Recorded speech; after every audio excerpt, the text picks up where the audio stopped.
मध्य प्रदेश में चुनाव का वक्त अब नजदीक है। किसी भी समय तारीखों का ऐलान हो सकता है, लेकिन चुनाव में हार जीत से बड़ा सवाल मौजूदा मुख्यमंत्री शिवराज सिंह चौहान को लेकर है। बीजेपी उम्मीदवारों की दूसरी लिस्ट के बाद से चर्चाओं का बाजार गर्म कर चुकी है कि कहीं पार्टी उनकी जगह किसी और को मौका तो नहीं देगी। और क्या पार्टी ने शिवराज को भी ऐसा संकेत दे दिया है? और क्या इसी वजह से शिवराज सिंह चौहान जब भी जनता से इमोशनली कनेक्ट हो रहे हैं तो एक बात बार बार पूछ रहे हैं? देखिए सब कुछ आप इस रिपोर्ट में।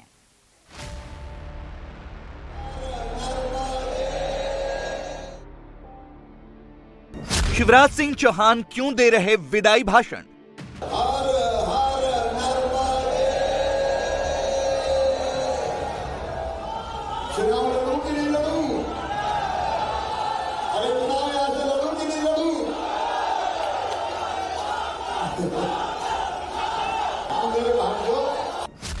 क्या एमपी से होगी शिवराज सिंह की विदाई? हमारा जो अभियान है वो जनता की जिंदगी बदलने का अभियान है। बताओ, आज आपसे पूछ रहा हूं डिडोरी वाले, मुझे दिल से ईमानदारी से बताना, मैं कैसी सरकार चला रहा हूं? अच्छी सरकार चला रहा हूं कि बुरी सरकार चला रहा हूं? जोर से बताओ, अच्छी चला रहा हूं कि बुरी सरकार चला रहा हूं? तो ये सरकार आगे चलनी चाहिए कि नहीं? मामा को मुख्यमंत्री बनना चाहिए कि नहीं? जनता के बीच क्यों भावुक हो रहे शिवराज? मध्य प्रदेश में राजनीति की परिभाषा बदल। अरे मैं कोई सरकार थोड़ी चलाता हूं, मैं परिवार चलाता हूं। परिवार, आप सब मेरे परिवार हैं। मध्य प्रदेश में विधानसभा चुनाव को लेकर आचार संहिता लगने वाली है। इससे पहले सीएम शिवराज सिंह चौहान लगातार जनता के बीच पहुंच रहे हैं, ताबड़तोड़ भूमि पूजन और शिलान्यास कर रहे हैं। शुक्रवार को मुख्यमंत्री शिवराज सिंह चौहान ने एक बार फिर से जुबानी तरकश से नया तीर छोड़ा। डिंडोरी में जनजातीय सम्मान समारोह को संबोधित करते वक्त सीएम शिवराज ने एमपी चुनाव के किनारे लगाए जाने की चर्चाओं के बीच नया पैंतरा चला और जनसभा में ही जनता से अपने भविष्य को लेकर सवाल पूछ लिया। हमारा जो अभियान है वो जनता की जिंदगी बदलने का अभियान है। बताओ, आज आपसे पूछ रहा हूं डिडोरी वाले, मुझे दिल से ईमानदारी से बताना, मैं कैसी सरकार चला रहा हूं? अच्छी सरकार चला रहा हूं कि बुरी सरकार चला रहा हूं? जोर से बताओ, अच्छी चला रहा हूं कि बुरी सरकार चला रहा हूं? तो ये सरकार आगे चलनी चाहिए कि नहीं? मामा को मुख्यमंत्री बनना चाहिए कि नहीं? मोदी जी को प्रधानमंत्री बनना चाहिए कि नहीं? भाजपा की सरकार फिर से आना चाहिए कि नहीं? 18 साल से मध्य प्रदेश की सत्ता के सिंहासन पर बैठे शिवराज सिंह चौहान को यह अच्छे से पता है कि दोबारा सत्ता की चाबी प्रदेश की जनता ही दिला सकती है।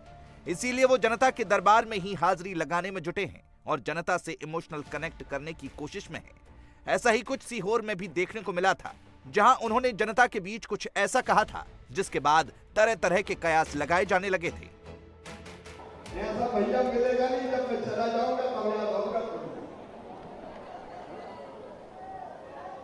मैंने मध्य प्रदेश में राजनीति की परिभाषा बदल। अरे मैं कोई सरकार थोड़ी चलाता हूं, मैं परिवार चलाता हूं। परिवार, आप सब मेरे परिवार हैं। परिवार है। अच्छा आप बताओ ईमानदारी से, मैं मुख्यमंत्री लगता हूं कि भैया लगता हूं? जोर से बताओ। इतना तय है कि भाजपा उम्मीदवारों की दूसरी लिस्ट आने के बाद से ही हालात बदल गए हैं। भाजपा ने 3 केंद्रीय मंत्रियों नरेंद्र सिंह तोमर, प्रहलाद पटेल और फग्गन सिंह कुलस्ते समेत 7 सांसदों को टिकट दिए। फिर राष्ट्रीय महासचिव कैलाश विजयवर्गीय भी चुनाव मैदान में उतार दिए गए। ये बड़ा महत्वपूर्ण है क्योंकि तोमर, पटेल और विजयवर्गीय मुख्यमंत्री की कुर्सी के तगड़े दावेदार हैं। अब तक ना तो प्रधानमंत्री नरेंद्र मोदी ने और ना ही केंद्रीय गृह मंत्री अमित शाह ने ये बोला है कि भाजपा चुनाव जीती तो शिवराज मुख्यमंत्री बनेंगे। शिवराज ना तो प्रोजेक्टेड सीएम है और ना ही उनके चेहरे पर चुनाव लड़ा जा रहा है। चुनाव केंद्रीय मंत्रियों भूपेंद्र यादव और अश्विनी वैष्णव के साथ साथ नरेंद्र सिंह तोमर के नेतृत्व में लड़े जा रहे हैं। इस वजह से राजनीतिक पंडित लगातार कयास लगा रहे हैं कि यह मुख्यमंत्री शिवराज सिंह चौहान के मुख्यमंत्री कार्यकाल के अंत की शुरुआत है। लेकिन सवाल है कि पार्टी आलाकमान ने केंद्रीय मंत्रियों को मैदान में क्यों उतारा? क्या वाकई शिवराज के पर कतरने की तैयारी है? क्या एमपी में नई लीडरशिप तैयार करने की प्लानिंग है? अब पार्टी की क्या प्लानिंग है, इसका खुलासा तो अभी नहीं हुआ है, लेकिन शिवराज ने अभी हार नहीं मानी है। वो जनता से लेकर साधु संतों तक हर किसी से आशीर्वाद ले रहे हैं। उन्हें पता है कि राजनीति की राह इतनी आसान नहीं है। सारा मध्य प्रदेश 9 करोड़ जनता ही अपना परिवार है और उन्हीं की कृपा से मैं सरकार नहीं चलाता, मैं परिवार चलाता हूं। अपना परिवार जो आप बैठे हैं, आप सबको भी प्रणाम। महाकाल महाराज के चरणों में प्रणाम। संतों की कृपा सदैव बनी रहे। बिन सत्संग विवेक ना होई। आपके संग के बिना विवेक हो ही नहीं सकता। आप हमें सही रास्ते पर चलाने का मार्गदर्शन करते रहें, क्योंकि राजनीति की राहें बड़ी रफ्तीली होती है। कदम कदम पर फिसलने का खतरा होता है। कई बार खुद ही फिसल जाते हैं, कई बार टक्कर में डालने वाले भी कई आ जाते हैं। तो रास्ता ना भटके, ये सदमार्ग पर चलने की कृपा और आशीर्वाद आपकी बनी रहे। मेरे साथ बोलिए महाकाल महाराज की, महाकाल महाराज की जय।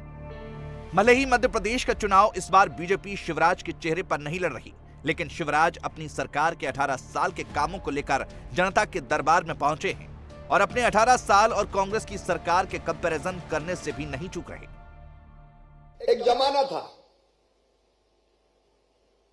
जब मुरम और गिट्टी के रोड के लिए तरसते थे प्रदेश की जनता। मुझे अच्छी तरह याद है, जब मैं सांसद था तो सांसद निधि से किसी गांव में 25,000 रुपए की मुरम डलवाते थे तो गांव वाले साल, श्रीफल, दाल, बाफले भव्य स्वागत करते थे।